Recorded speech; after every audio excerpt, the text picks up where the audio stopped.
దళిత వాడల్లో ఆలయాలపై అక్కసు, షర్మిలకు గట్టి క్లాస్. తన మత ప్రచారానికి అనుకూలంగా షర్మిల వ్యాఖ్యలు. టీటీడీపై విమర్శ కాదది, మొత్తంగా హిందూ సమాజంపైనే. పార్టీలో ఉంటూ సొంత లాభం కోసం కామెంట్ల చెడామడా క్లాస్ పీకిన అధిష్టాన పెద్దలు. టీటీడీ నిర్మిస్తున్న ఆలయాలపై నోరు పారేసుకున్నందుకు వైఎస్ షర్మిలకు తలంటుతున్నారు కాంగ్రెస్ పెద్దలు. షర్మిల చేసిన వ్యాఖ్యలు చిన్నవేం కావు. ఆలయాల నిర్మాణం జరగొద్దు అని చెప్పడమే షర్మిల అభిమతం కాదా అని నిలదీస్తున్నారు బీసీవై పార్టీ అధ్యక్షులు బోడే రామచంద్ర యాదవ్. షర్మిలలోని క్రైస్తవ మత వ్యాప్తి ఉద్దేశం బహిరంగంగానే కనిపిస్తోంది.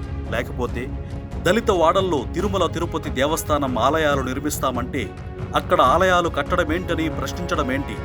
ఇది స్వలాభం కోసం చేసిన కామెంట్స్ కావా అని ప్రశ్నిస్తున్నారు బోడే రామచంద్ర యాదవ్. షర్మిల భర్త బ్రదర్ అనిల్ ఒక మత ప్రచారకుడు. అదే అతని ఆదాయం కూడా. అంటే కాంగ్రెస్ పార్టీని అడ్డం పెట్టుకుని తన కుటుంబానికి ఆదాయం పెంచే మార్గం కాదా ఇది? వైఎస్ కుటుంబంలో చాలా మంది మత ప్రచారంలోనే ఉన్నారు. అది వాళ్లకు ప్రధాన ఆదాయ వనరు కూడా. అంతెందుకు, వైఎస్ విజయమ్మ సైతం బైబిల్ చేతిలో పట్టుకుంటే తప్ప బయటకు వచ్చేవారు కాదు. ఆల్రెడీ వైఎస్ జగన్ తీరును చూస్తూనే ఉన్నాం. ఇంట్లోనే ఆలయం సెట్ వేసుకోవడం, అక్షంతలు చల్లితే దులిపేసుకోవడం, సతీమణి భారతికి తీర్థ ప్రసాదాలు ఇస్తే పక్కకు పెట్టేయడం, అసలు జగన్ వెంట ఒక్కసారంటే ఒక్కసారి కూడా భారతి ఆలయానికి రాకపోవడం, ఇవన్నీ ప్రజలు గమనిస్తూనే ఉన్నారు. అటు వైఎస్ షర్మిల కూడా ఇంతవరకు ఏ ఆలయానికి, ఏ పూజకు అటెండ్ అయినట్టుగా కనిపించలేదు. వైఎస్ రాజకీయ వారసుడు తన కుమారుడు రాజారెడ్డి అని ప్రకటించారు షర్మిల.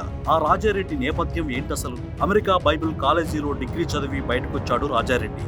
అంటే తండ్రిలాగే మత ప్రచారంలోకి దిగుతున్నాడు తప్పితే ఏ సాఫ్ట్వేర్ ఉద్యోగమో ఇంకేదో వ్యాపారమో చేయడం లేదు. దళిత వాడల్లో క్రిస్టియానిటీ ఎక్కువగా కనిపిస్తూ ఉంటుంది. వ్యక్తిగతంగా అక్కడి ప్రయోజనాలు దక్కాలంటే ఆలయాల నిర్మాణం జరగకూడదు అనేది షర్మిల ఉద్దేశం కాదా అని గట్టిగా ప్రశ్నిస్తున్నారు బీసీవై పార్టీ అధ్యక్షులు బోడే రామచంద్ర యాదవ్.